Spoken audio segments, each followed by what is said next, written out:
Hi hello good morning, welcome back to my YouTube channel. ಎಲ್ಲರೂ ಹೇಗಿದ್ದೀರಾ? ಎಲ್ಲರೂ ಚೆನ್ನಾಗಿದ್ದೀರಾ ಅಂತ ಅನ್ಕೊಂತೀನಿ. ನಾನು ಕೂಡ ತುಂಬಾ ಚೆನ್ನಾಗಿದ್ದೀನಿ.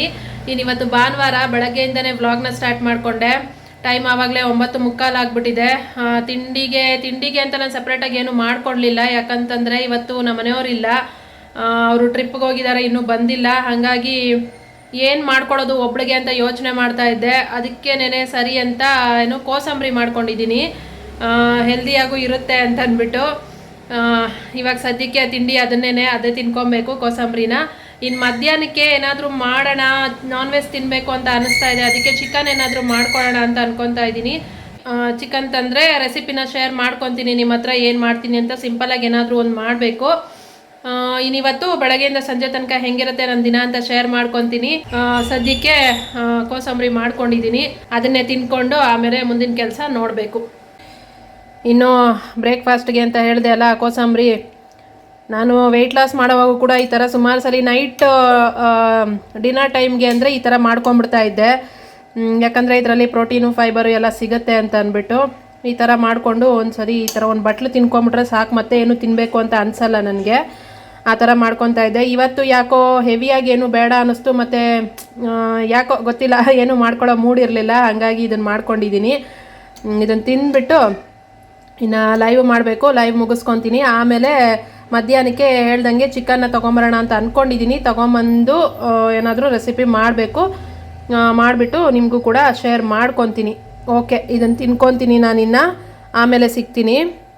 ಇನ್ನು ನಾನು ಬ್ರೇಕ್ಫಾಸ್ಟ್ ಎಲ್ಲ ತಿಂದಾದಮೇಲೆ ಒಂದು 2 ಅವರ್ ಲೈವ್ ಮಾಡೋದಿತ್ತು, ಮಾಡಿ ಮುಗಿಸ್ಕೊಂಡಾದಮೇಲೆ ಮಧ್ಯಾಹ್ನಕ್ಕೆ ಅಡುಗೆ ಮಾಡ್ಕೊಳ್ಳೋಣ ಅಂತ ಬಂದೆ. ಒಂದು 12 ಗಂಟೆವರೆಗೂ ಲೈವ್ ಮಾಡಿಬಿಟ್ಟು ಆಮೇಲೆ ಅಡುಗೆ ಮಾಡ್ಕೊಳ್ಳೋಣ ಅಂತ ಒಂದು ಅರ್ಧ kg ಚಿಕನ್ನ ತೊಗೊಂಬಂದೆ ಹೋಗಿ ನಾನೇ. ಮತ್ತು ಲೀಶಿಯಸಲ್ಲಿ ಆರ್ಡ್ರ್ ಮಾಡ್ಕೊಳ್ಳೋಣ ಅಂತ ಅಂದ್ಕೊಂಡೆ. ಅದೇನೋ ಡೆಲಿವರಿಗೆ 33 ರೂಪಾಯಿ ಎಕ್ಸ್ಟ್ರಾ ಕೇಳ್ತಾ ಇತ್ತು. ಹಾಗಾಗಿ ಬೇಡ, ಅಂಗಡಿಗೆ ಹೋಗಿ ತಂದುಬಿಡೋಣ ಅಂದ್ಬಿಟ್ಟು ನಾನೇ ಹೋಗಿ ತೊಗೊಂಬಂದಿದ್ದೀನಿ. ತಂದುಬಿಟ್ಟು ಆಮೇಲೆ ಎಲ್ಲ ಚಿಕನ್ ಸಾಂಬಾರೇ ಮಾಡ್ಕೊಂಬಿಡೋಣ, ಸುಮ್ಮನೆ ಅದು ಇದು ಮಾಡ್ಕೊಂಡು ಯಾಕೆ, ಸಾಂಬಾರಿದ್ದರೆ ರಾತ್ರಿಗೂ ಆಗುತ್ತೆ ಅಂತ ಅಂದ್ಕೊಂಡು ಸಾಂಬಾರನ್ನೇ ಮಾಡ್ಕೊಳ್ಳೋಣ ಅಂತ ಎಲ್ಲನೂ ರೆಡಿ ಮಾಡ್ಕೊತಾ ಇದ್ದೀನಿ. ಸಾಂಬಾರಿಗೆ ಏನೇನು ಬೇಕೋ ಎಲ್ಲನೂ ಎಲ್ಲ ಐಟಮ್ಸ್ನೂ ಬಿಡಿಸಿ ರೆಡಿ ಮಾಡಿ ಇಟ್ಕೊತಾ ಇದ್ದೀನಿ ಈಗ.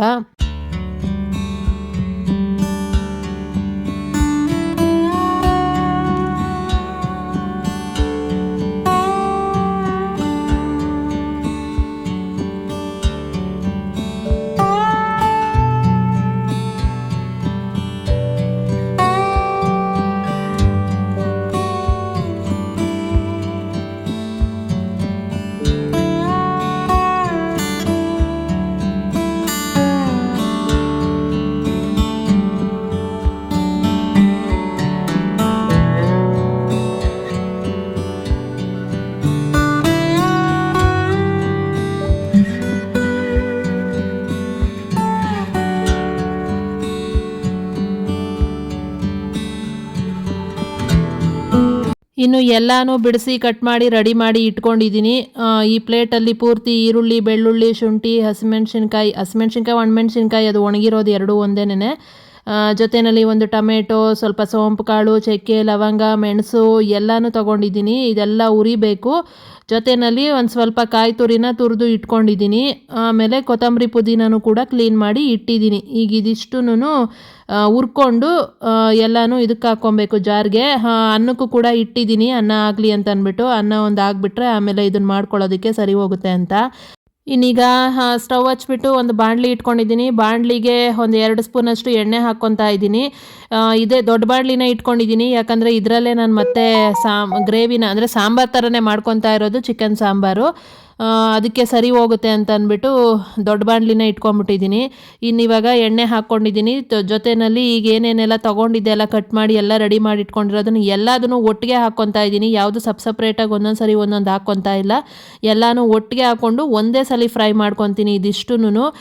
ಇದಕ್ಕೆ ನಾನು ಕಡಲೆಪಪ್ಪು ಹಾಕ್ಕೊಂಡಿಲ್ಲ, ಅದೇನು ಅವಶ್ಯಕತೆ ಇಲ್ಲ. ಬೇಕಿದ್ರೆ ಹಾಕ್ಕೊಬೋದು, 1 ಸ್ಪೂನಷ್ಟು. ನಾನು ಹಾಕಿಲ್ಲ, ಅದು ತುಂಬ ಜಾಸ್ತಿ ಥಿಕ್ನೆಸ್ ಅನಿಸುತ್ತೆ ಅದಕ್ಕೆ ಸಾಂಬಾರಿಗೆ. ಕಾಯಿ ಹಾಕಿದ್ದೀವಿ ಅಲ್ಲ, ಸಾಕಾಗತ್ತೆ ಅಷ್ಟೇನೆ, ಜಾಸ್ತಿ ಹಾಕೋ ಅವಶ್ಯಕತೆ ಇಲ್ಲ. ಟೊಮೆಟೊ ಕೂಡ ಅಷ್ಟೇನೆ, ಒಂದೇ ಒಂದು ತೊಗೊಂಡಿದ್ದೀನಿ, ಜಾಸ್ತಿ ಹಾಕಬಾರ್ದು. ಈರುಳ್ಳಿ ಮಾತ್ರ 2 ತೊಗೊಂಡಿದ್ದೀನಿ. ಬೇಕಿದ್ದರೆ ಕಮ್ಮಿನೂ ಹಾಕ್ಕೋಬೋದು. ನಾನು ಅರ್ಧ ಕೆಜಿ ಚಿಕನ್ ಮಾಡ್ತಾ ಇರೋದು, ಹಾಗಾಗಿ ಈರುಳ್ಳಿ 2 ಈರುಳ್ಳಿ ತೊಗೊಂಡಿದ್ದೀನಿ. ಇನ್ನು ಮಿಕ್ಕಿದ್ದೆಲ್ಲ ಕಮ್ಮಿನೇ ತೊಗೊಂಡಿದ್ದೀನಿ. ತೆಂಗಿನಕಾಯಿ ಕೂಡ ಅಷ್ಟೇ, ಜಾಸ್ತಿ ಹಾಕ್ಕೋಬಾರ್ದು, ನೋಡಿ ಒಂದು ಸ್ವಲ್ಪ ಹಾಕ್ಕೊಬೇಕಾಗತ್ತೆ. ಇಲ್ಲಾಂದರೆ ಒಂಥರ ಸಾಂಬಾರೆಲ್ಲ ಸ್ವೀಟ್ ಥರ ಅಂತ ಅನಿಸುತ್ತೆ, ಚೆನ್ನಾಗಿ ಅನಿಸಲ್ಲ. ಹಾಗಾಗಿ ಇನ್ನು ಇದಿಷ್ಟನ್ನು ಚೆನ್ನಾಗಿ ಕೆಂಪಗಾಗೋ ತನಕ ಫ್ರೈ ಮಾಡ್ಕೊಬೇಕು. ಅಷ್ಟು ಚೆನ್ನಾಗಿ ಫ್ರೈ ಮಾಡಿಕೊಂಡ್ರೆ ಸಾಂಬಾರು ಟೇಸ್ಟ್ ಚೆನ್ನಾಗಿರುತ್ತೆ ಅಂತ. ಈಗ ಇದನ್ನು ನಾನು ಫ್ರೈ ಮಾಡ್ಕೊತೀನಿ ಪೂರ್ತಿಯಾಗಿ.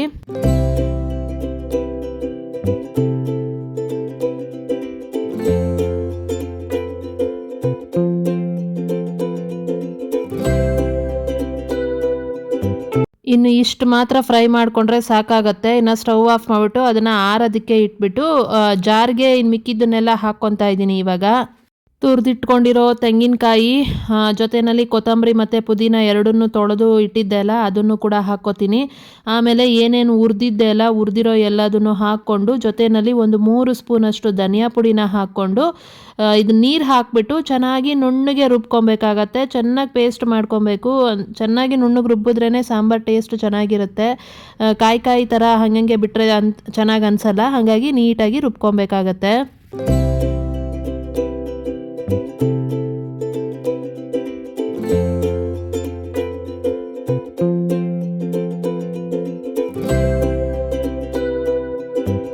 ಇನ್ನು ರುಬ್ಕೊಂಡಾದಮೇಲೆ ಮತ್ತೆ ಅದೇ ಬಾಣಲಿ ಇಟ್ಕೊಂಡು ಬಾಣಲಿಗೆ ಮತ್ತೆ 2 ಸ್ಪೂನಷ್ಟು ಎಣ್ಣೆ ಹಾಕ್ಕೋತಾ ಇದ್ದೀನಿ. ಆವಾಗಲೇ 2 ಸ್ಪೂನ್ ಹಾಕಿದ್ದೆ, ಜಾಸ್ತಿ ಏನು ಬೇಕಾಗಲ್ಲ, ಸಾಕಾಗತ್ತೆ ಇಷ್ಟು. ಇನ್ನೀಗ ಚಿಕನ್ನ ನೀಟಾಗಿ ತೊಳೆದು ಇಟ್ಕೊಂಡಿದ್ದೀನಿ. ಅರ್ಧ ಕೆಜಿ ಚಿಕನ್ ಇದು, ಕ್ಲೀನಾಗಿ ವಾಶ್ ಮಾಡಿ ಇಟ್ಟಿರೋದನ್ನು ಎಣ್ಣೆಗೆ ಹಾಕ್ಕೋತಾ ಇದ್ದೀನಿ. ಬೇಕಿದ್ರೆ ಒಗ್ಗರಣೆಗೆ ಈರುಳ್ಳಿ ಕೂಡ ಹಾಕ್ಕೋಬೋದು, ನಾನೇನು ಹಾಕಿಲ್ಲ ಅಷ್ಟೇನೆ. ಎಣ್ಣೆಗೆ ಹಾಕ್ಕೊಂಡು ಇವಾಗ ಇದನ್ನು ಚೆನ್ನಾಗಿ ಫ್ರೈ ಮಾಡ್ಕೊಬೇಕು ಎಣ್ಣೆನಲ್ಲೇ ಸ್ವಲ್ಪ ಹೊತ್ತು. ಚಿಕನನ್ನು ಚೆನ್ನಾಗಿ ಫ್ರೈ ಮಾಡ್ಕೊಂಡಾದಮೇಲೆ ಸ್ವಲ್ಪ ಅರಿಶಿನ ಮತ್ತು ಉಪ್ಪು ಎರಡನ್ನೂ ಹಾಕ್ಕೊಂಡು ಫ್ರೈ ಮಾಡ್ಕೊತೀನಿ. ಮತ್ತು ರುಚಿಗೆ ಎಷ್ಟು ಬೇಕೋ ಅಷ್ಟು ಉಪ್ಪನ್ನು ಹಾಕ್ಕೋತಾ ಇದ್ದೀನಿ ಒಂದೇ ಸಲನೇ. ಉಪ್ಪನ್ನು ಹಾಕ್ಕೊಂಡು ಒಂಚೂರು ಅರಿಶಿನೂ ಕೂಡ ಹಾಕ್ಕೊಂಡು ಚೆನ್ನಾಗಿ ಫ್ರೈ ಮಾಡ್ಕೊಬೇಕು ನೀಟಾಗಿ ಚಿಕನ್ದು ಹಸಿ ಸ್ಮೆಲ್ಲೆಲ್ಲ ಹೋಗೋ ತನಕ ಚೆನ್ನಾಗಿ ಫ್ರೈ ಮಾಡ್ಕೊಬೇಕಾಗತ್ತೆ. ಆಮೇಲೆ ಅದಕ್ಕೆ ಮಸಾಲೆನ ಹಾಕ್ಕೊಂಡು ಮಸಾಲೆ ಸಾಂಬಾರು ತಿಕ್ನೆಸ್ ನಮಗೆ ಎಷ್ಟು ಬೇಕೋ ಅಷ್ಟು ನೀರು ಹಾಕ್ಕೊಂಡು ನೀಟಾಗಿ ಫ್ರೈ ಮಾಡಿಕೊಂಡ್ರೆ, ಅಂದರೆ ನೀಟಾಗಿ ಬೇಯಿಸ್ಕೊಂಡ್ರೆ ಆಗೋಗುತ್ತೆ. ಇದನ್ನು ಕುಕ್ಕರಲ್ಲೇ ಮಾಡ್ತೀವಿ ಅನ್ನೋದಾದರೆ ಕುಕ್ಕರಲ್ಲಿ 1-2 ವಿಷಲ್ ಹಾಕ್ಕೊಂಡ್ರೆ ಸಾಕಾಗುತ್ತೆ.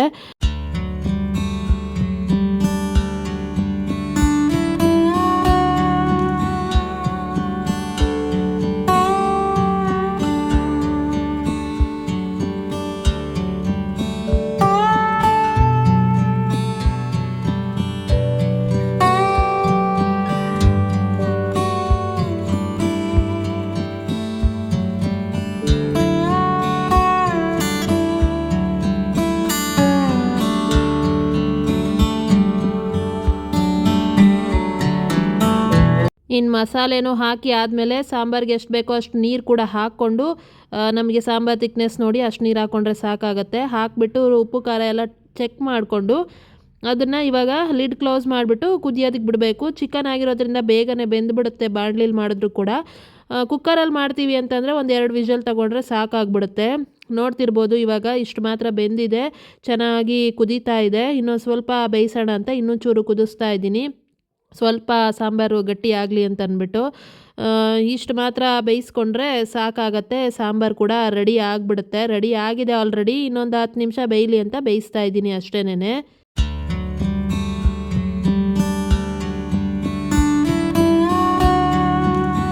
ಇನ್ನು ಸಾಂಬಾರು ಕೂಡ ರೆಡಿ ಆದಮೇಲೆ ನಾನು ಕೂಡ ಊಟ ಮುಗಿಸ್ಕೊಂಡೆ. ಇದು ನನ್ನ ಮಧ್ಯಾಹ್ನದ ಊಟ, ರೈಸು ಮತ್ತು ಚಿಕನ್ ಸಾಂಬಾರು. ಊಟ ಆದಮೇಲೆ ಸ್ವಲ್ಪ ಹೊತ್ತು ಟಿ ವಿ ನೋಡ್ತಾ ಕೂತಿದ್ದೆ, ನಿದ್ದೆ ಬಂದುಬಿಡ್ತು, ಮಲಗಿಬಿಟ್ಟಿದ್ದೀನಿ.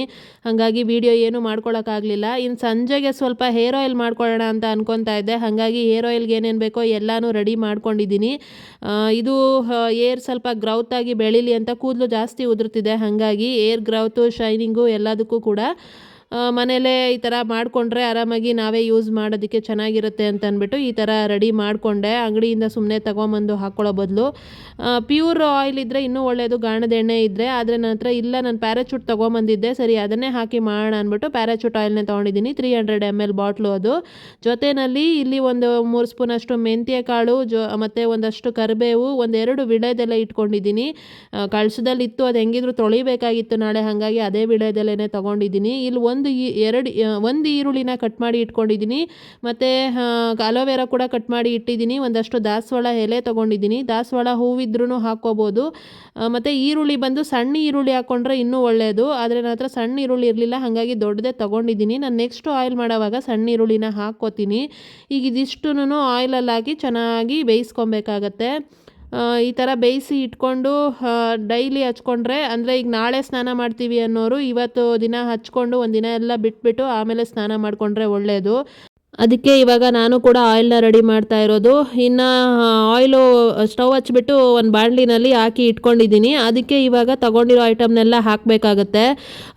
ಫಸ್ಟು ದಾಸವಾಳ ಎಲೆನೆಲ್ಲ ಈ ಥರ ಸಣ್ಣ ಸಣ್ಣದಾಗಿ ಕೈಯಲ್ಲೇ ಮುರಿದ್ಬಿಟ್ಟು ಹಾಕ್ಕೋತಾ ಇದ್ದೀನಿ. ದಾಸವಾಳ ಎಲೆಗಳನ್ನೆಲ್ಲ ಹಾಕ್ಕೊಂಡಾದ್ಮೇಲೆ ಇನ್ನು ವಿಳೆದೆಲೆ ತೊಗೊಂಡಿದ್ದೆ. ವಿಳೆದೆಲೆ 2 ವಿಳೆದೆಲೆ ತೊಗೊಂಡಿದ್ದೀನಿ. ಅದನ್ನು ಕೂಡ ಎಲ್ಲನೂ ಈ ಥರ ಮುರಿದ್ಬಿಟ್ಟು ಹಾಕ್ಕೋತೀನಿ. ಜೊತೆಯಲ್ಲಿ ಇನ್ನೇನೇನು ತೊಗೊಂಡಿದ್ದೆ ಅಲ್ಲ, ಈರುಳ್ಳಿ ಕಟ್ ಮಾಡಿ ಇಟ್ಕೊಂಡಿರೋದು, ಅಲೋವೆರಾ, ಆಮೇಲೆ ಮೆಂತ್ಯ ಕಾಳು, ಎಲ್ಲನೂ ಏನೇನು ತೊಗೊಂಡಿದ್ದೆ ಎಲ್ಲನೂ ಕೂಡ ಹಾಕ್ಕೊಂಡು ಚೆನ್ನಾಗಿ ಫ್ರೈ ಮಾಡ್ಕೊಬೇಕು. ಎಷ್ಟು ಅಂತಂದರೆ ಅದು ಪೂರ್ತಿಯಾಗಿ ಫುಲ್ ಕಲರ್ ಚೇಂಜ್ ಆಗಿ ಫುಲ್ಲು ಕಪ್ಪಗಾಗಬೇಕು. ಈರುಳ್ಳಿ ಏನೇನು ಹಾಕಿದ್ದೀವಿ ನಾವು ಎಲ್ಲನೂ ಚೆನ್ನಾಗಿ ಫ್ರೈ ಆಗಿ ಅದು ಏನು ವೈಟ್ ಬಬಲ್ಸ್ ಎಲ್ಲ ಬರುತ್ತೆ ಅದು ಎಲ್ಲನೂ ಹೋಗಿ ಫುಲ್ಲು ಆಯಿಲು ಕುದೀತಾ ಇದ್ದರೆ ಬರೀ ಆಯಿಲ್ ಅಷ್ಟೇ ಕಾಣಬೇಕು, ಅದರಲ್ಲಿ ಯಾವುದೇ ಥರ ಬಬಲ್ಸ್ ಎಲ್ಲ ಕಾಣಿಸ್ಬಾರ್ದು. ಅಲ್ಲಿ ತನಕ ಫ್ರೈ ಮಾಡ್ಕೊಬೇಕಾಗತ್ತೆ. ಚೆನ್ನಾಗಿ ಫುಲ್ ಕಪ್ಪಗೆ ಆಗುತ್ತೆ, ಎಲ್ಲನೂ ಸೀದೋಗುತ್ತೆ ಅಲ್ಲ, ಆ ಥರ ಆಗೋವರೆಗೂ ಮಾಡ್ಕೊಬೇಕಾಗತ್ತೆ. ಕಬ್ಬಿಣದ ಬಾಣಲಿಲಿ ಮಾಡ್ಕೊಂಡ್ರೆ ಇನ್ನೂ ಒಳ್ಳೇದೇನೆ. ಆದರೆ ಕಬ್ಬಿಣದ ಬಾಣಲಿ ಇಲ್ಲದೆ ಇರೋದ್ರಿಂದ ನಾನು ಇದ್ರಲ್ಲಿ ಮಾಡ್ಕೊತಾ ಇದ್ದೀನಿ, ಸ್ಟೀಲ್ ಬಾಣಲಿನಲ್ಲೇನೆ. ಚೆನ್ನಾಗಿ ಕುದಿಸ್ಕೊಬೇಕು. ಫುಲ್ಲು ಎಣ್ಣೆ ಪೂರ್ತಿ ಹಾಕಿರೋ ಐಟಮ್ ಎಲ್ಲ ಫುಲ್ಲು ಚೆನ್ನಾಗಿ ಕಪ್ಪಗಾಗೋ ತನಕ ಫ್ರೈ ಆಗೋ ತನಕ ಮಾಡ್ಕೊಬೇಕಾಗತ್ತೆ. ಆ ಥರ ಮಾಡಿಕೊಂಡು ಇದನ್ನು ಚೆನ್ನಾಗಿ ಆರಿಸ್ಬಿಟ್ಟು ಎಣ್ಣೆನ ಒಂದು ಬಾಟ್ಲಲ್ಲಿ, ಗಾಜಿನ ಬಾಟ್ಲಾಗಲಿ, ನಂತರ ಗಾಜಿನ ಬಾಟ್ಲಿಲ್ಲ ಅದಕ್ಕೆ ಪ್ಲಾಸ್ಟಿಕ್ ಬಾಟ್ಲಿಗೆ ಹಾಕ್ತೀನಿ. ಬೇಕಿದ್ರೆ ಇದನ್ನು ಹಿಂಗೇನೆ ಏನೇನು ಕುದಿಸಿರ್ತೀವಲ್ಲ ಅದೇನೂ ಶೋಧಿಸ್ತಿರಬೇಕಾದ್ರೂ ಹಾಕಿ ಇಟ್ಕೊಬೋದು, ಇಲ್ಲಾಂದರೆ ಶೋಧಿಸ್ಬಿಟ್ಟು ಬೇಕಾದರೂ ಇಟ್ಕೊಬೋದು. ನಾನು ಶೋಧಿಸ್ಬಿಟ್ಟೆ ಹಾಕ್ಕೋತೀನಿ.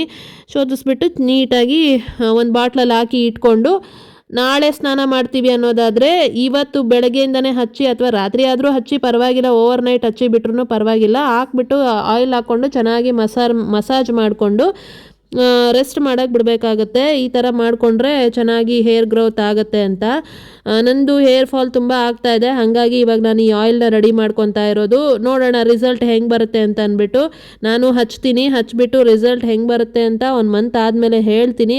ನೀವು ಏನಾದರೂ ಟ್ರೈ ಮಾಡಬೇಕು ಅನ್ನೋದಿದ್ರೆ ಟ್ರೈ ಮಾಡಿ ನೋಡಿ. ಟ್ರೈ ಮಾಡಿಬಿಟ್ಟು ನಿಮಗೂ ಕೂಡ ಏನಾದರೂ ಯೂಸ್ ಆಯಿತು ಅಂದರೆ ಕಮೆಂಟ್ ಮಾಡಿ ಹೇಳಿ ನನಗೆ ಯೂಸ್ ಆಯ್ತಾ ಇಲ್ವಾ ಅಂತ ಅಂದ್ಬಿಟ್ಟು. ಇನ್ನೂ ಇದಕ್ಕೆ ಸುಮಾರು ಐಟಮ್ಸ್ಗಳು ಹಾಕ್ಬೋದು. ನನ್ನ ಹತ್ರ ಎಷ್ಟಿತ್ತೋ ಅಷ್ಟು ಐಟಮ್ಸ್ಗಳನ್ನ ನಾನು ಹಾಕಿದ್ದೀನಿ. ಇನ್ನು ಲಾವಂಚದ ಬೇರು ಮತ್ತು ದಾಸವಾಳ ಹೂವು ಎಲ್ಲನೂ ಹಾಕಿ ಫ್ರೈ ಮಾಡಿ ಇಟ್ಕೊಬೋದು. ಈ ಥರ ಚೆನ್ನಾಗಿರುತ್ತೆ ಹೋಮ್ ಮೇಡ್ ಏರ್ ಆಯಿಲು. ನಾನು ಅವೆಲ್ಲ ಏನೂ ಇರಲಿಲ್ಲ, ನನ್ನ ಹತ್ರ ಎಷ್ಟಿತ್ತೋ ಅಷ್ಟು ಐಟಮ್ಸ್ನ ಮಾತ್ರ ಹಾಕ್ಬಿಟ್ಟು ರೆಡಿ ಮಾಡ್ಕೊತಾ ಇದ್ದೀನಿ. ನೆಕ್ಸ್ಟ್ ಎಲ್ಲ ಐಟಮ್ಸ್ನೂ ರೆಡಿ ಮಾಡಿಬಿಟ್ಟು ಏರ್ ಆಯಿಲ್ ಮಾಡ್ಕೊಳ್ಳೋದನ್ನು ತೋರಿಸ್ತೀನಿ. ಈಗ ಸದ್ಯಕ್ಕೆ ಇದಿಷ್ಟೇನೆ. ಇವಾಗ ಇದಿಷ್ಟು ಚೆನ್ನಾಗಿ ಫ್ರೈ ಮಾಡ್ಕೊತೀನಿ ನಾನು.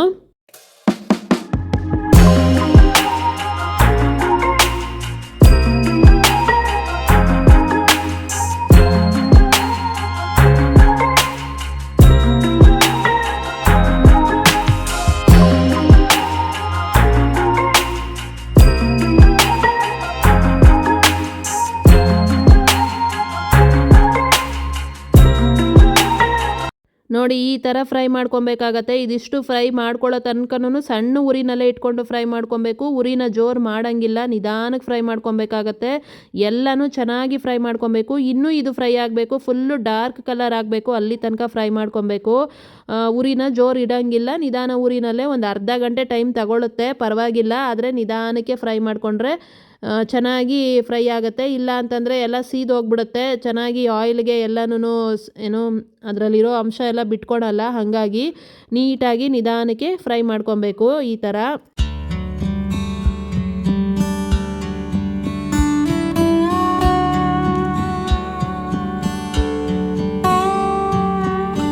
ಫೈನಲಿ ನೋಡಿ ಈ ಥರ ಫ್ರೈ ಆಗಿದೆ. ಪೂರ್ತಿಯಾಗಿ ಎಲ್ಲನೂ ಚೆನ್ನಾಗಿ ಕಲರ್ ಚೇಂಜ್ ಆಗೋ ತನಕ ಫ್ರೈ ಮಾಡ್ಕೊಂಡಿದ್ದೀನಿ. ಇವಾಗ ಇದನ್ನು ಸ್ಟವ್ ಆಫ್ ಮಾಡಿಬಿಟ್ಟು ಆರೋದಕ್ಕೆ ಬಿಡಬೇಕು. ನೀಟಾಗಿ ಆರಿಸ್ಬಿಟ್ಟು ಬಾಟ್ಲಿಗೆ ಹಾಕ್ಕೊಬೇಕಾಗತ್ತೆ. ಬೇಕಿದ್ರೆ ಇದರ ಸಮೇತ ಹಿಂಗೇನೂ ಹಾಕಿಟ್ಕೊಬೋದು, ಇಲ್ಲ ಶೋಧಿಸ್ಬಿಟ್ಟು ಬೇಕಾದರೂ ಹಾಕಿಟ್ಕೊಬೋದು. ನಾನು ಶೋಧಿಸ್ಬಿಟ್ಟು ಹಾಕಿ ಇಟ್ಕೊತೀನಿ. ಜೊತೆಯಲ್ಲಿ ಅಪ್ಲೈ ಮಾಡೋವಾಗಲೂ ಕೂಡ ತೋರಿಸ್ತೀನಿ. ನೋಡ್ತಾ ಇರ್ಬೋದು ಆಯಿಲ್ ಕಲರ್ ಕೂಡ ಚೇಂಜ್ ಆಗಿದೆ. ಜೊತೆಯಲ್ಲಿ ಎಲ್ಲನೂ ಚೆನ್ನಾಗಿ ಫ್ರೈ ಆಗಿದೆ. ಈ ಥರ ಫ್ರೈ ಮಾಡ್ಕೊಬೇಕಾಗತ್ತೆ. ಇದನ್ನು ಡೈಲಿ ಅಪ್ಲೈ ಮಾಡಿಕೊಂಡ್ರೆ ಒಳ್ಳೆಯದು ತಲೆಗೆ. ಜೊತೆಯಲ್ಲಿ ಬರೀ ಇದಿಷ್ಟೇ ಆಯಿಲ್ ಅಪ್ಲೈ ಮಾಡಿದ್ರೇ ಹೇರ್ ಗ್ರೋತ್ ಆಗುತ್ತೆ ಅಂತಲ್ಲ, ನಾವು ತಿನ್ನೋ ಊಟದಲ್ಲಿ ಕೂಡ ಚೆನ್ನಾಗಿರೋ ಪೌಷ್ಟಿಕಾಂಶ ಇರೋವಂಥ ಊಟನ ತಿಂದ್ರೇ ಏರ್ ಚೆನ್ನಾಗಿ ಬೆಳೆಯೋದು. ಏರ್ ಆಗಲಿ ಏನೇ ಆಗಲಿ ಪರವಾಗಿಲ್ಲ, ಆರೋಗ್ಯ ಚೆನ್ನಾಗಿರಬೇಕು ಅಂದರೆ ನಾವು ತಿನ್ನೋ ಊಟದಲ್ಲೇ ಸರಿ ಮಾಡ್ಕೊಬೇಕಾಗತ್ತೆ. ಬರೀ ಈ ಥರ ಮೇಲೆಯಿಂದ ಹಾಕೋ ಆಯಿಲ್ ಆಗಲಿ ಕ್ರೀಮ್ ಆಗಲಿ ಏನೂ ಕೆಲಸ ಮಾಡಲ್ಲ. ಜೊತೆಯಲ್ಲಿ ನಾವು ಒಳಗಡೆಯಿಂದ ಕೂಡ ಹೆಲ್ದಿಯಾಗಿರಬೇಕು. ಇನ್ನು ಇವಾಗ ನೋಡ್ತಿರ್ಬೋದು, ಆಯಿಲ್ನ ಶೋಧಿಸಿ ಇಟ್ಕೊಂಡಿದ್ದೀನಿ. ಇಷ್ಟು ಆಯಿಲ್ ಆಗಿದೆ. ಅದಿನ್ನೂ ಸ್ವಲ್ಪ ಅದರಲ್ಲಿರೋದೆಲ್ಲ ಚೆನ್ನಾಗಿ ಡ್ರೈನ್ ಆಗಬೇಕು. ಅದಕ್ಕೇನೆ ಬಟ್ಲಲ್ಲಿ ಅಂದರೆ ಹಂಗೆ ಇಟ್ಟಿದ್ದೀನಿ ಅದನ್ನು. ಅದು ಬೆಳಗ್ಗೆ ಅಷ್ಟೊತ್ತಿಗೆ ಎಲ್ಲ ಒಂದು ಸೈಡಿಗೆ ಬಂದಿರುತ್ತೆ. ಆಮೇಲೆ ಅದನ್ನು ನಾನು ಈ ಬಾಕ್ಸ್ಗೆ ಹಾಕ್ಕೊತೀನಿ. ಈಗ ಸದ್ಯಕ್ಕೆ ಈ ಬಾಕ್ಸಲ್ಲಿ ಹಾಕಿಟ್ಕೊಂಡಿದ್ದೀನಿ. ಈ ಥರ ಬಾಕ್ಸಲ್ಲಿ ಯಾಕೆ ಹಾಕಿಟ್ಕೊಂಡಿದ್ದೀನಿ ಅಂತಂದರೆ ಎತ್ಕೊಳ್ಳೋದಕ್ಕೆ ಈಸಿಯಾಗಿರುತ್ತೆ ಅಂತ ಅಂದ್ಬಿಟ್ಟು ನಾನು ಹಚ್ಕೊಳ್ಳೋವಾಗ ತೋರಿಸ್ತೀನಿ ಈ ಥರ ಹೆಂಗಿರುತ್ತೆ ಅಂತ. ಯಾಕಂದರೆ ಗಾಜಿನ ಬಾಟ್ಲು ಎಂದ್ರಲ್ಲಾದರೂ ಹಾಕಿದ್ರೆ ಈ ಗಡ್ಡೆ ಕಟ್ಬಿಡುತ್ತೆ. ಈ ಕೋಲ್ಡ್ ಟೈಮಲ್ಲಿ ಹಚ್ಕೊಳ್ಳೋದಕ್ಕೆ ಕಷ್ಟ ಆಗುತ್ತೆ. ಹಾಗಾಗಿ ಇವಾಗ ಇನ್ನೂ ಹಾಗೇನೇ ಹೇರ್ಗೆ ಅಪ್ಲೈ ಮಾಡಿ ಕೂಡ ತೋರಿಸ್ತೀನಿ ಯಾವ ಥರ ಅಪ್ಲೈ ಮಾಡ್ಕೊತೀನಿ ನಾನು ಅಂತ.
ಇನ್ನು ಈ ಥರ ನೀಟಾಗಿ ಎಲ್ಲ ಎಣ್ಣೆನ ಹಚ್ಕೊಂಡು ಸ್ವಲ್ಪ ಮಸಾಜ್ ಮಾಡಿಕೊಂಡೆ ಚೆನ್ನಾಗಿ.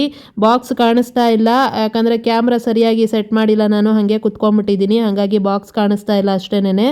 ಇನ್ನು ಈ ಥರ ಎಣ್ಣೆ ಎಲ್ಲ ಹಚ್ಕೊಂಡಾದ್ಮೇಲೆ ನೀಟಾಗಿ ಈ ಥರ ಜಡೆ ಎಣ್ಕೊಂಬಿಟ್ರೆ ಆಯಿತು, ಮಲ್ಕೊಳ್ಳೋಕ್ಕೂ ಕೂಡ ಆರಾಮಾಗಿರುತ್ತೆ ಅಂತ. ಇನ್ನು ಇವತ್ತಿನ ವ್ಲಾಗ್ ಕೂಡ ಇಷ್ಟೇನೆ. ಈ ವ್ಲಾಗ್ ನಿಮ್ಗೇನಾದರೂ ಇಷ್ಟ ಆಗಿದ್ರೆ ಪ್ಲೀಸ್ ಒಂದು ಲೈಕ್ ಮಾಡಿ, ಶೇರ್ ಮಾಡಿ, ಸಬ್ಸ್ಕ್ರೈಬ್ ಮಾಡ್ಕೊಳ್ಳಿ. ಮತ್ತು ಚಿಕನ್ ರೆಸಿಪಿ ಹೆಂಗಿತ್ತು, ಹೇರ್ ಆಯಿಲ್ ಹೆಂಗಿತ್ತು ಅಂತ ಕಮೆಂಟ್ ಮಾಡಿ ಹೇಳೋದನ್ನು ಮಿಸ್ ಮಾಡಬೇಡಿ. ಇನ್ನು ನಾನು ನೆಕ್ಸ್ಟ್ ವ್ಲಾಗಲ್ಲಿ ಸಿಗೋ ತನಕ ನನ್ನ ಮಿಸ್ ಮಾಡ್ಕೊತಾ ಇರಿ. Thank you so much. Take care. Bye bye ಎಲ್ಲರಿಗೂ.